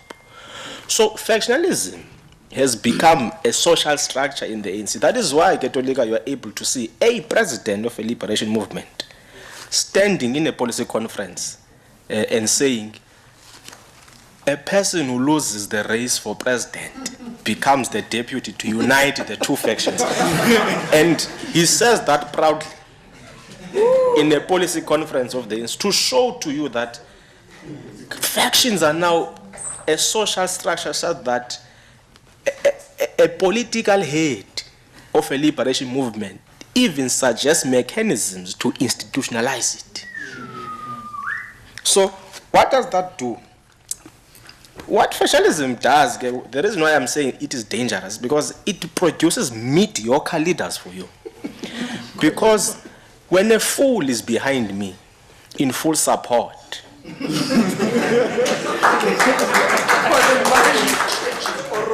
and I win the conference, I am obligated to make that fool a minister. And remember, that fool comes from a community. There are people who were trying to start spaza shops there who also want something to do with the state financially. It entangles me to a mediocre leader, plus his business crookism as well. From this principle of factionalism, that is why the ANC has no shame in appointing a person without a matric to head a public broadcaster of a country. That is why it gives the entire caucus of the ANC to appoint someone to head an airline without any business background, to do Zilemi. So that's the danger of factionalism. And where it is now a social structure to a point where it has reached a point of no return. I'm telling you, colleagues, if the ANC is going to reverse back to something, it will take a miracle. I'm waiting to see a miracle in December if it is going to change, because that the social structure of factionalism has become a social structure. My last point, later, as I'm landing. Okay. Sorry. My last point. It's not that the institutions we have in the country, because people are looking at attempts made to recall the president and they are failing. It's not that, colleagues and comrades, that our state institutions or our courts or even our parliament, it's not that they are failing or they need to be changed. It's just that when these institutions were being made, they were not made with a person and a character of Jacob Zuma in mind, that one day we will have a lunatic that presides over the state. There wasn't. I would like to see the records of the constitutional development debate when it came to discussing what is a head of state. I'm sure if we can relook to those discussions, there was never a time where they thought that when a person does something wrong, they wouldn't step down as the president. I don't think they had a lunatic in mind that one day the head of state will be this particular individual. And then on the policy question, Sizwe, I'm going to have to ask you to wrap up. Yeah, sure. Actually, you've wrapped up, man. Because that was the last point you said you promised us to be making, yeah. And we are taking you at your word. I think besides that, there was one more hand, right? Two more hands. Yeah. So it's not that they are go Chief. It's just that be very brief, Chief. Right. And just to give props to Sizwe for writing this book and opening this dialogue, because these are issues that really needs to be discussed among Tina as youth, and we invest our time and brains and really looking at them very critically. Unfortunately, I have not read the book yet. But I would really like to invest in one so that, on the next session, if no back on, I could really give a very valuable input on each and every point.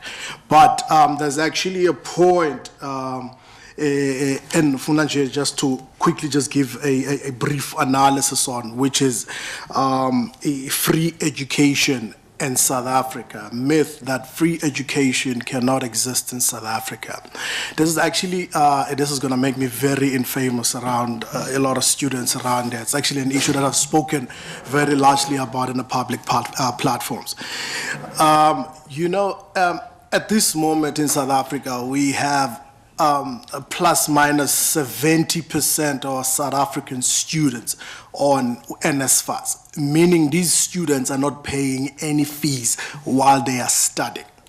And yet, when we go and protest for fees must fall, it is 95% of these students that we see in the forefront. The students that actually are paying fees, or their parents are paying fees for them to be in university, are the ones that are actually criticizing those protests. And yet now it raises a question, Uguti, who would free education in South Africa really benefit? Would it benefit the students that are in the forefront while they're not even paying fees while they're in university, or the students that their parents are paying 100% of their fees while they're in university? I would like us to just think about that. I know it has gotten me in the hole of hot water in other platforms. Just another question. Sizwe, what is your end game with regards to this book? You bring all of these points forward, and they're very important and need to be discussed. But what is your end game? What agenda are you pushing with this book? Another very quick one is, I see there's a councillor at DA. I mean, wouldn't it be fair if we had a councillor of the current governing party there as well, with his own analysis of the book? National government. Okay. We have a councillor at DA that is speaking on, she said it, meaning she is speaking on the capacity of DA as a party. What I'm trying to say is, wouldn't it be fair if we had a councillor from the ANC or someone from the EFF and other political parties giving their input as well, or their analysis about the book as well? Okay. Thank you very much, Sizwe. Okay, Mhlawasi. The last person, who was the last person? It can't be the both of you. Can you just... Was it talking for him? Was it you? No, you're not talking for me. Yeah, no, why is it? Oh, okay. This is also going to be real short. Okay. Can I just hold for a moment there? I just need to just get clarity. Was it you the last person? Okay. All right. About the myth surrounding the ANC and the liberation, why can't we look at the evidence that is existing today? Like the national flag. It's just a combination of the British flag and the ANC flag. And if you take a trip around the Eastern Cape, Port Elizabeth is nicknamed Nelson Mandela Bay. You have Port Alfred, you have Adelaide, Craddock, you have East London. The whole colonialist legacy lives here. But this is the ANC stronghold. Mandela is buried around here in Kunu, right? But people are still denying that this is the fact, this is the situation. We have been sold out. But what is playing out now in society is just Jacob also sold us out, but to the socialists. Because remember who supplied our guns during the struggle? Kalashnikov, right? Who else is communist? China, right? Who's supplying the trains? Who's the new colonialists? China. And when they bring work, they bring their own workers also. So how is that development? You see, this is the things that we don't see. It's right in front of us. It's here. Another thing, fees must fall. There's free education and people want land. There's only 2 agricultural colleges in South Africa. Northwest, Taung, Middelburg, Grootfontein. Yeah. When there was fees must fall, Johnny and Skilpaiki, those people over there, nobody was fees must falling over there. Nobody's lining up to apply for the free education over there. But we all want land. How is that rational? Please, anyone. Thank you very much. One last hand, and then we're just going to allow Sizwe to respond. I think I'm going to respond to Sizwe's one, the other Sizwe. I didn't see him, but the other Sizwe I'm going to respond to him because he's talking about the organizational sort of aspect of this.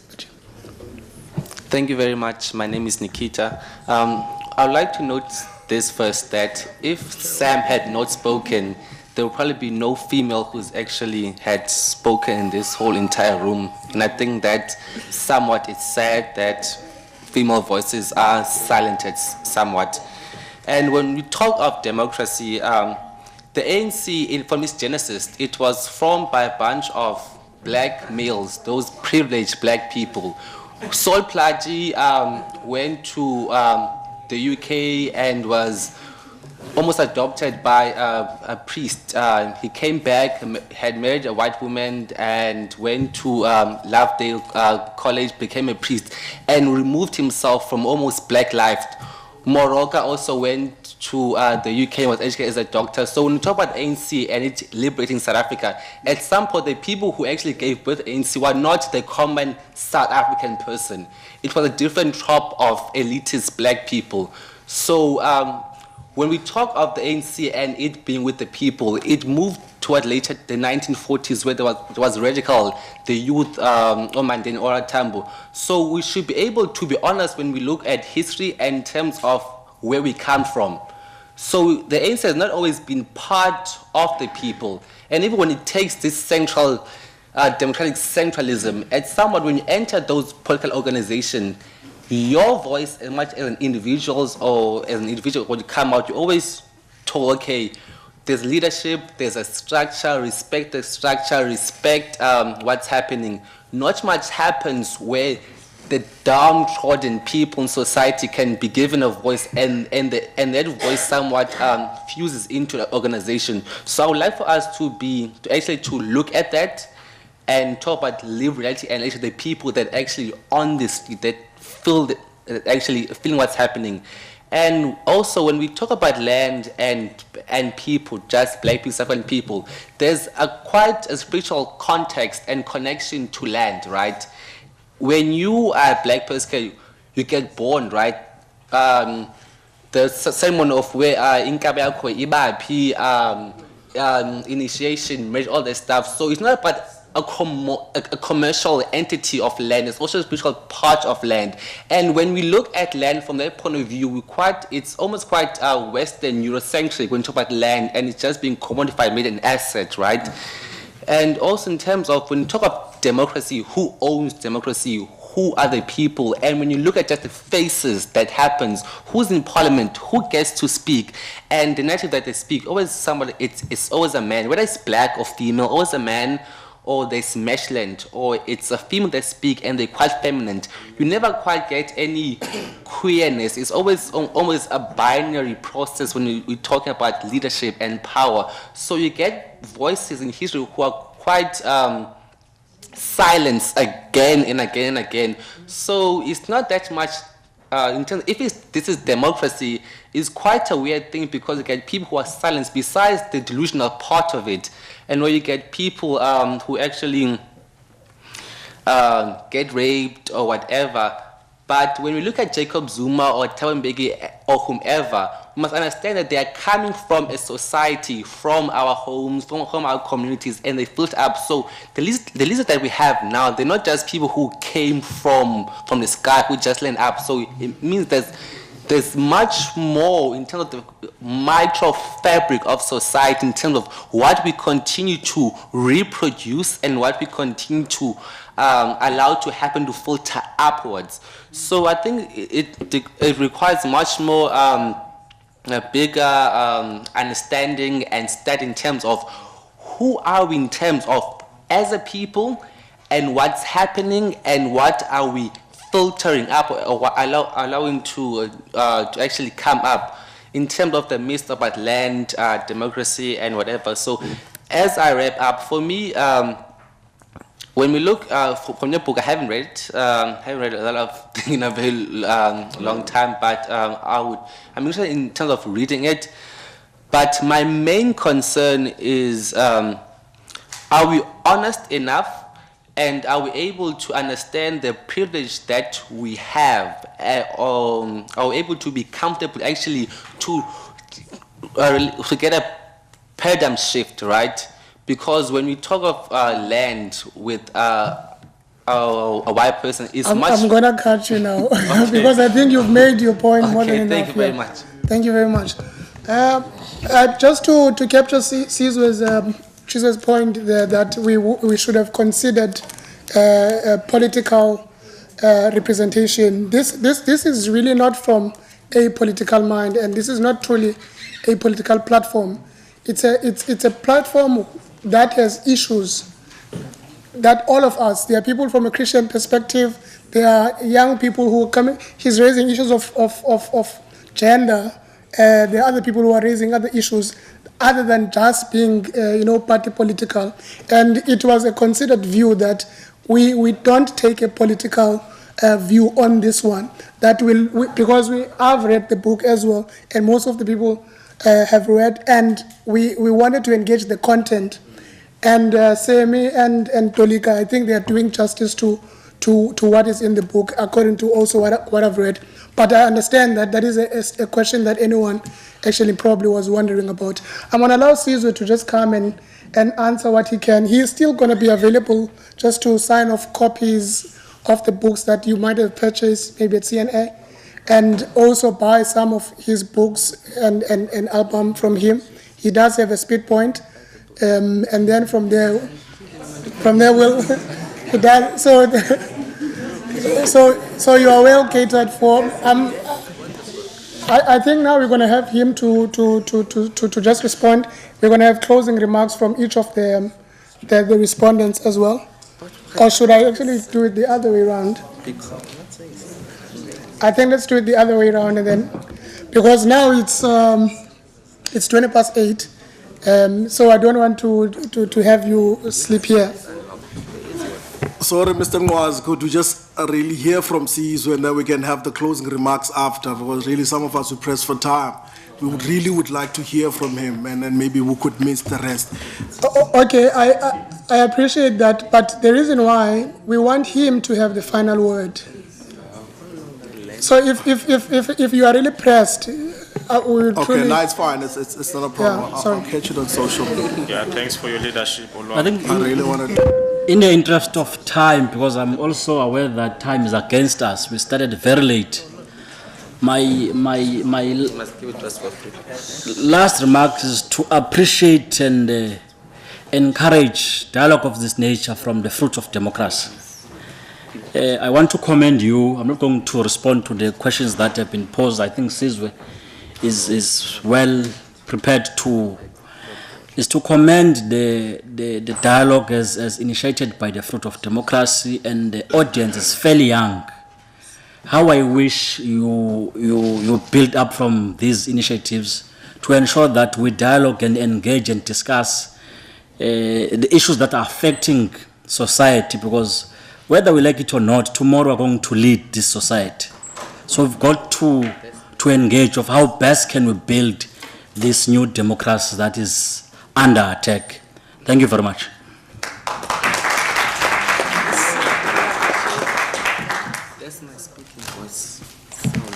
Running in heels.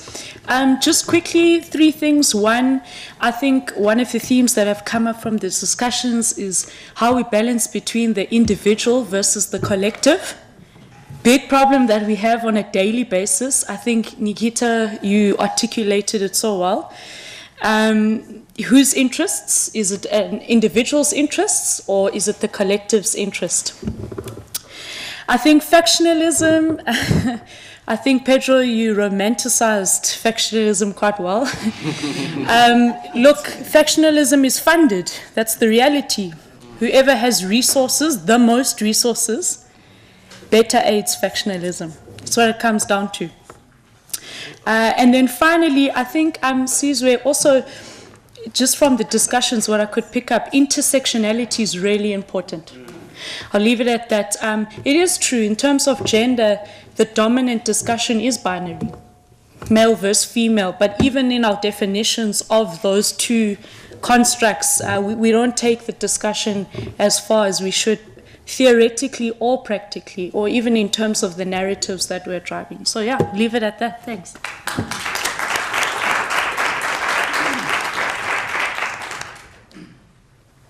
Thanks so much. So I certainly don't believe in detaining an audience for longer than is necessary. And you'll see that the book is short. And it's harder to write a good short book than a bad long book. So there's no way I'm going to be able to respond to everything. What I'd just like to do is round off in about 1 minute and also say that I'm here to engage directly. I want to engage with each and every one of you who are going to buy books. And books are on sale, so after this we'll be able to talk. But the whole point of this book was not for me to write something and then, it becomes this thing that is the truth. It's to spark a wider conversation, a deeper conversation, and I think that's already been role modeled here today. You've all taken the book, you've challenged it. Some of your questions are already answered in the book. I would encourage you to read it. Some of them aren't, and you've provoked me to think further than what I could just thinking by myself, so I thank you for that. I'd also like to thank Canrad, Dr. Sturman, thank you for staying all the way through as well. Olwam, thank you so much for arranging this. It's really great personally and just for the book, so I really appreciate your role. Sam, Tolika, I think you both really interrogated the book. I wasn't tweeting, I was taking notes, by the way, as each of you were speaking. And I've taken your notes down and I'm going to consider them. It's really a dream come true to just see people reading the book, seeing highlights in the book and seeing how deeply you've engaged with it. So I really appreciate everything you've said, and I hope we can engage further as well. I'd also like to thank the Imbongi. That was incredible. My grandfather was actually Imbongi. And I just actually like to end on this because I think it's very much about what the book is about. And I'd like to re-emphasize the role that was played by the Imbongi tonight. And I take this from Tatu Aubrey Machiki. Because all of a sudden we've got this role of Imbongi as praise singers. And now that's how they've become defined. But in actual fact, their proper role was to speak truth to power in a way that was beautiful. And that's ultimately our task. That's what I've tried to do through this book and this album. And I think that's all of our task. It's incredible the discussions we've had here. Just to get young people in a room is hard enough, let alone actually have as fruitful a conversation as we've had. And let's all continue in that spirit of speaking truth to power in a beautiful way. Thank you very much. I hope to engage with you all one-on-one as you buy the book.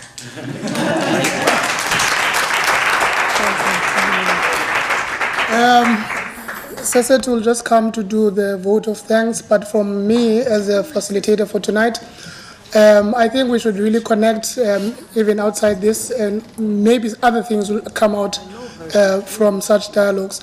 I don't think we should be enclosed to our political spaces and whatever keeps us away from each other. There must be a time where we all come together and converge and actually look at issues and not really shoot people's ideas down. So thank you for being, for participating as well. Sorry, akaxolo ngokuphazamisa man, but ngicela ubuza nje umbuzo nje oyi-one into ba lando ithi Ukubona nangu ngapha khona man ngapha down here. Oh, okay. Kuxolo man ngokuphazamisa, but ngifuna ubuza nje into encinci nje kuba into endiqaphelayo, there are more thorns than fruits apha South Africa, and umbuzo wami uya kulanda ibhalwe pha aba the fruits and the full stop, small letter, Thorns of Democracy. It is significant alone. I'm happy you picked that up. The person, Zinzi, please just permit me to the person who's designed and helped us with our identity and all that you're going to be seeing even tomorrow is Zinzi. They have a beautiful company there. And that full stop, she said that it's going to be a thorn. Can you just explain it? Yeah, it's exactly that. It's a thorn. So yeah, it's meant to irritate you because it's not meant to be before. It's misplaced. But I'm really happy you picked that up. But beyond that, it's just a coincidence. No. No. No, guys, just to answer this. Sorry, just to answer this question now about the thorns. The fruits, we were thinking that we've always been talking about, the good things about democracy and expected democracy to be good, only, beneficial.